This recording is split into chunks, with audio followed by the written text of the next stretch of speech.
Welcome to the 359. I'm Joni Salzman. I'm Alfred Ng. Could we clean up the cesspools on social media if tech companies and their executives were personally held responsible for awfulness posted there?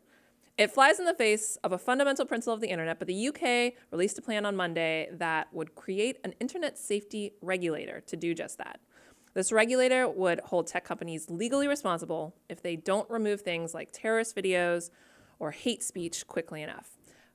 What do you think are some of the biggest questions or concerns about this kind of plan? Look, I think it's important for tech companies to be responsible for, curbing, racism, terrorism, like child pornography, all these issues that are proliferating online.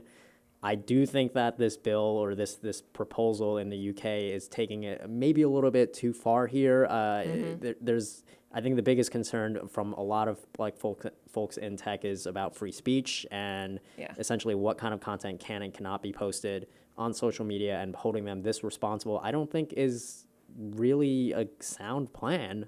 Yeah, well, there's going to be a period where people get to submit their proposals, submit their feedback for this plan. But it does it's counter to the very idea that these companies wouldn't be held responsible for anything that people post. And we've seen the bad consequences of that, as you said. But there are these other, you have to consider, what about human rights? Does that mean there's going to be these false negatives where people are trying to expose human rights violations, and instead they get pulled down before people can know that actual horrible things are happening in the actual world? Yeah, so tech companies were able to grow in the U.S. because of Section 230 of the Communications Decency Act, which basically prevented them from being responsible from things like this. Yeah, the idea was that tech companies can't be sued for any kind of content that's posted on its website because these are users posting, and this isn't, Google or Facebook themselves going out and posting these horrible videos or anything like that.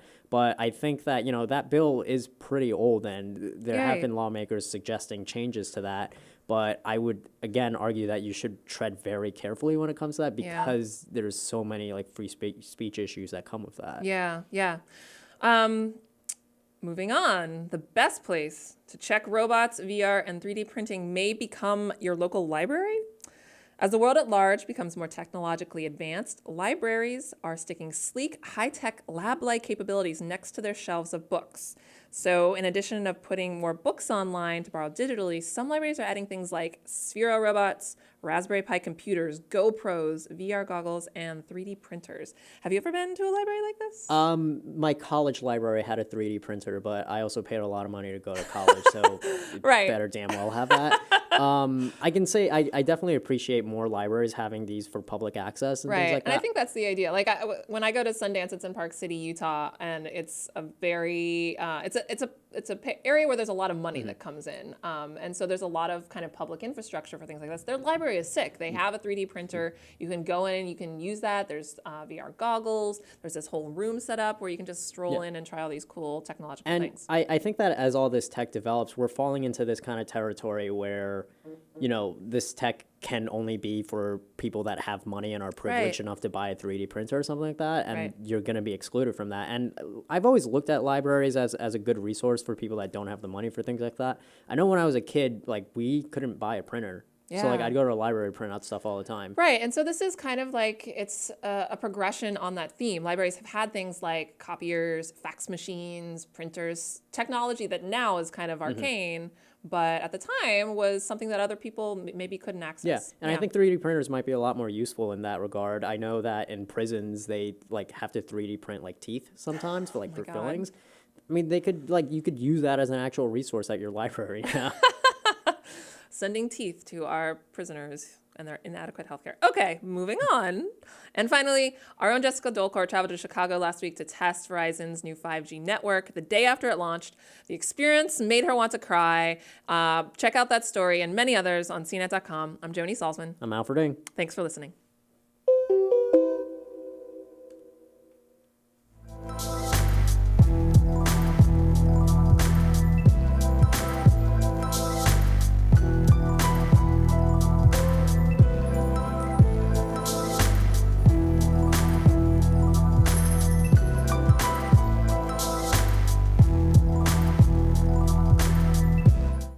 Snuck right up on me again there, Joan. What do we do? The ending came out of nowhere. I was not ready. Oh, sorry. It's okay. Yeah, we try to keep this show under 5 minutes now. So. Yeah. We tried to keep the 3:59 under 4, but Yeah, then that's never more been like the case. That's never, ever been the case. Give or take margin of error there. Anyways, thanks everybody for joining us, and thanks again for putting up with the weird schedule lately. We're back. Go ahead and send in questions and comments about the topics at hand or anything else you really want to talk about today.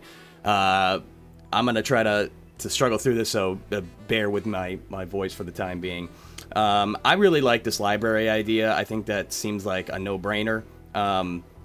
It's interesting the value that the library still has in a lot of modern townships and cities. Like when I grew up, I'm from a very small town, and there were a lot of people who just didn't have internet in their homes. So that was the internet cafe in our little town of 5,000 people. And I know people that still rely on it for that source. So the idea that you can gain more technological capabilities from the 3D printing. I saw that they had like a little keyboard music lab thing there. I think that's really great. The extracurricular stuff that a school might not have the budget to provide, maybe the library picks up the slack there. I don't know. I was really intrigued by that story. I'm glad we brought that up. Yeah, and we didn't really talk about it on the taping, but Erin Carson's story about the libraries, she mentioned other kind of technologies like sewing machines with advanced, like you can digitally automate certain elements of sewing. So home economics like you've never imagined before. It's an interesting idea, and it's really great. Like you said, I don't think anyone is gonna slam a library giving more public access to this high technology, especially as technology becomes crucial for personal advancement, right? For job opportunities and other things. Yeah, you look at it right now, every VR headset that I've looked at, I've always just first of all, I'm never going to buy that because it's a lot of money right now. But and I know that there are, similar how there were internet cafes in the past for people that just don't have computers at home. Right. They have VR cafes in the city. I've passed by a few of them where it's you pay but they're also expensive. Yeah, you pay I don't know, $10, $20 for an hour with a headset or something like that. Yeah. And I'm cool, you can just go to the library instead. Why would I do that? Right. Yeah. Free stuff. I am really, really, really big with free stuff. I am interested in this though, and this is going to be a little weird, but there was a court case a few years ago about whether or not a person could publicly watch pornography in a library. Right. And it ruled that they considered it art. Really? Because so it was a free speech thing that you could watch it, but you can't do anything else. Right. And so if this is a problem for libraries, how is this our social media tech companies gonna No, but I'm just saying that people go to libraries just to Oh yeah. Yeah. Well, you remember when the Wi-Fi, the public Wi-Fi landmark things that used to be phone booths here? Yeah. They had to shut them all down because everyone was watching porn. Yeah. So I'm very curious though with libraries and all this new tech with 3D printers and the headset VR headsets and stuff. Will that become a new issue now with perverts coming in and using VR? Well, at least in that? a VR headset, if you're watching porn, no one else can see it or hear it. And then they 3D print something and that's a First Amendment right. It's man. weird. I don't know. This is where courts really need to step in. Thank you for letting me bring this up though. All right, let's take some questions from the chat. From Timothy, how much will the fine be? Facebook is in the business of selling ads for those fake news groups. The fines need to be per instance instead of a lump sum. Good point. It's more than just fines. Yeah. They're talking about jail time, arresting them, which New Zealand also proposed last week. Right. This is all kind of in the wake of the Christchurch shooting where these videos were getting posted constantly on social media. And I think that's part of the issue here. When you take a look at something like this, I've spoken with people from Facebook and Google about their efforts to stop these videos from getting posted. And the big thing that keeps coming back to me is they definitely want to get rid of all these videos. They automatically deleted something 1.3 million videos, but when 1.5 were uploaded. So that's still about 200,000 that passed through. Yeah. And that's people doing things changing the color of it or changing the audio so that its algorithm doesn't pick it up automatically. Yeah. And that's the thing that even if there were this law telling them that you can't we're going to jail you if you allow this content to go up there, I think that like the nature of the internet is so wild and so like viral and things like that that like they can't contain like content like that. So I think the argument against that is the reason they can't contain it is because they prioritize growth of all of that's things. Also fair, they've grown to a size that they can't contain the beast that they've created. And so now that the monster's loose, what are we going to do about it? And so like, I will give them like, we got to try something to make things more, less chaotic. And people have made like some good suggestions. The ideas like like during something like this, you should have a block on all like uploads or something like that. Or at least have like a 2-hour wait period before something is uploaded so that like moderators can review that kind of content beforehand. And they're not implementing that because of what like criticisms like what you said about how they value growth over that, I feel. Right. And to answer your question, the other part about this proposal is that these are proposals. I haven't read the entire, it's a white paper, which is basically just like an outline for what people want to try. I haven't read the full, I don't believe it goes into specifics about how much an individual fine would be. But Alfred's right. Like, it's more than just fines, like, because that's been mostly the mechanism of punishing tech companies, at least in Europe up until this point.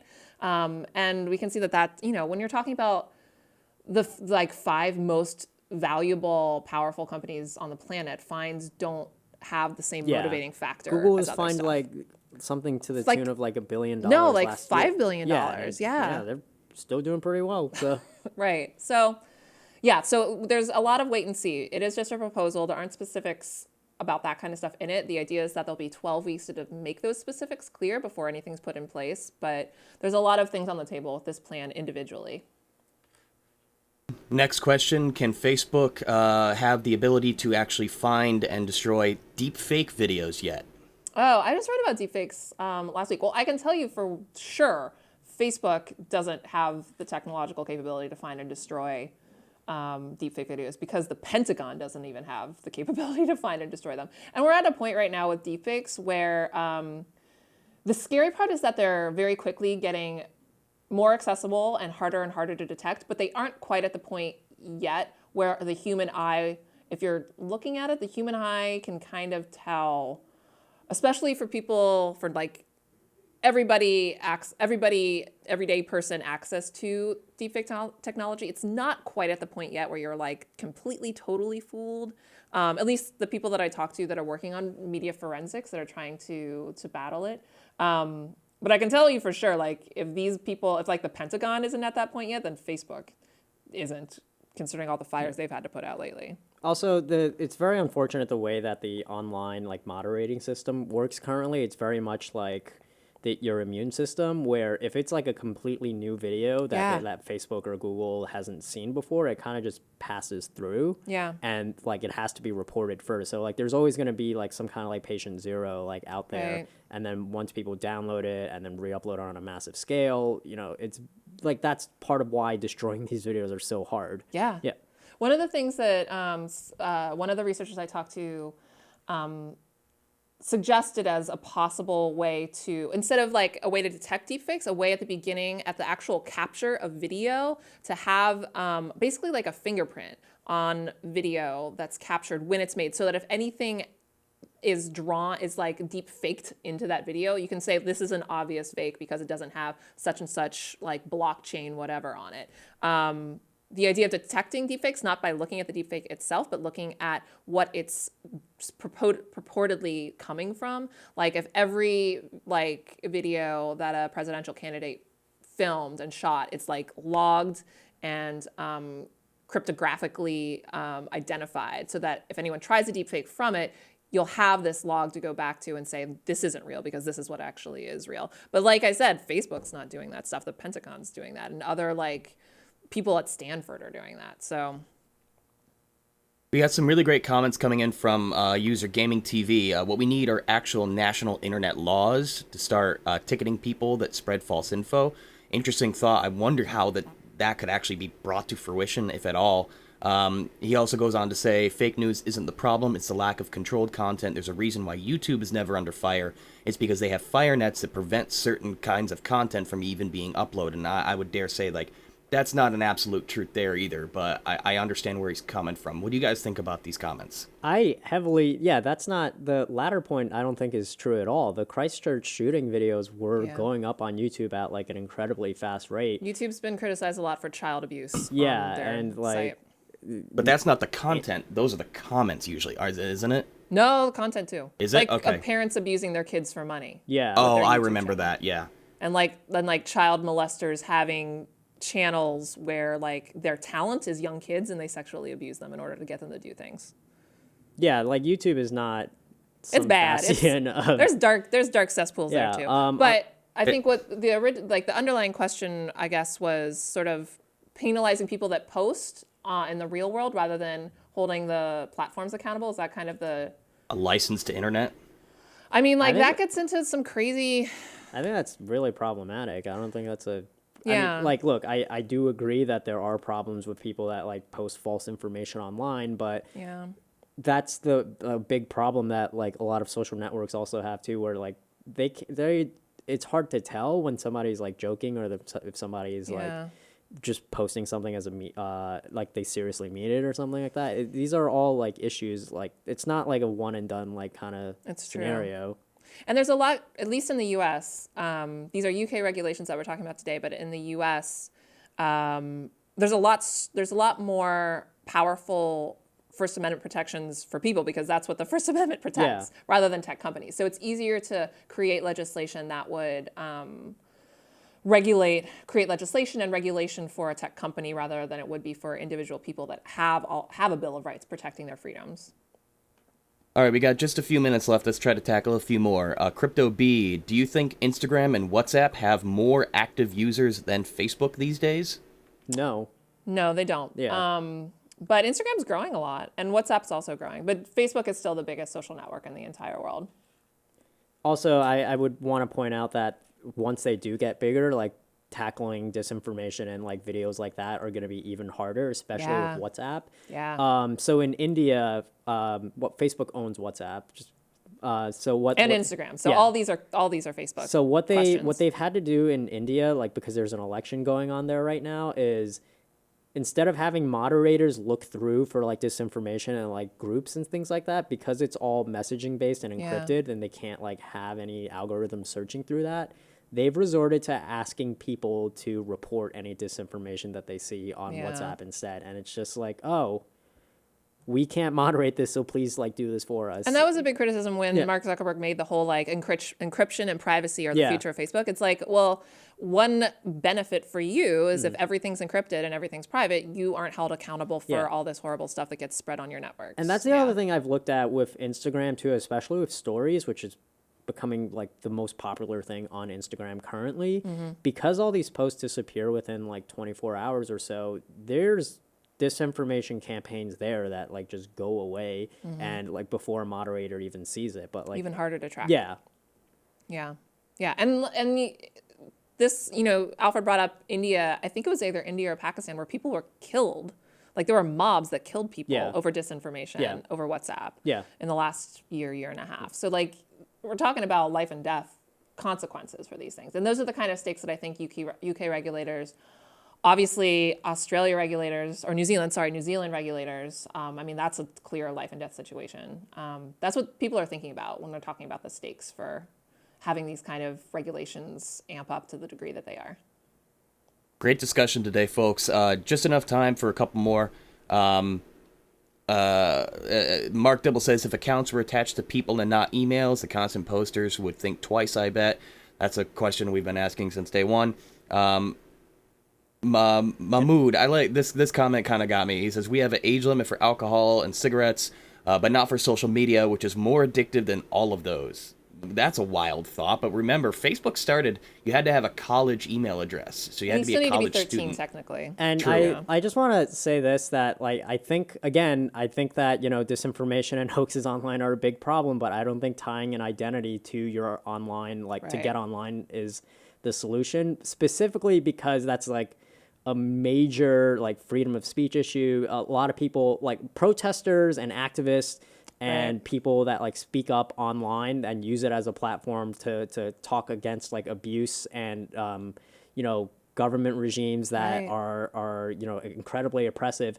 They use the internet for these things, and if it was tied to their names, like they would not be as brave as they are. Anonymity lets horrible people come out, but it also lets people that are trying to fight awfulness in the actual world be safe and speak out about it. And I think that's like the tightrope that a lot of companies are walking. Like when you bring up Mark Zuckerberg's like criticisms about encryption and things like that, well, that also protects like activists from getting like their like data taken from like government regimes that are trying to kill them. So I do think it's like a very like there's a very thin line here for a lot of companies to walk. Yeah, for sure. Really well taken point there, guys. That was really well stated. I wouldn't even have thought about that. My brain automatically, my lizard brain automatically goes to, if you weren't trying to hide behind a mask, but you have a good point. Sometimes that mask can be protective, not just, trolly. Real quick, let's talk about 5G before we wrap it up for the day. Any idea when other cities are going to get 5G? And would ISP or carriers have to cap data when 5G rolls out? I don't know about ISPs having to cap data. Roger Chang, RIP, not here right now. Here, not in here. Our hearts. RIP today. He didn't die, but like, I can't answer any 5G questions. Sorry, I don't know. I don't know the rel because when Roger's here, I don't have to bother with any of that stuff. He can just like tap into his encyclopedic brain. And my uncle tried asking me about 5G this weekend. I just called Roger and put him on the phone. So did you really? You should have. So hold all 5G questions until Roger is back Wednesday, and he'll be able to answer them then. I can tell you this: no rollouts are happening before Wednesday when you can ask him all the 5G questions you want. That's a very good call. Yeah, we'll have Roger back in house soon. He is the one who forces all of us to think more about 5G, no matter how much we don't want to. But we're out of time. Again, thanks everybody for joining us, and thanks for putting up with the wishy-washy schedule. I'm going to go self-medicate with like 14 Dayquils and see where that takes me on this journey of flu season 2019. So take care, folks. We'll see you tomorrow. Joan, you want to take us out of here? I'm going to let Alfred, because he has it semi-memorized, and I don't. If you liked what you heard today, the 359 podcast is available on iTunes, TuneIn, Stitcher, Google Play Music, Google Podcast, Feedburner, and of course CNET.com. Did I miss anything? I think you got it. All right. Later, folks. See you tomorrow.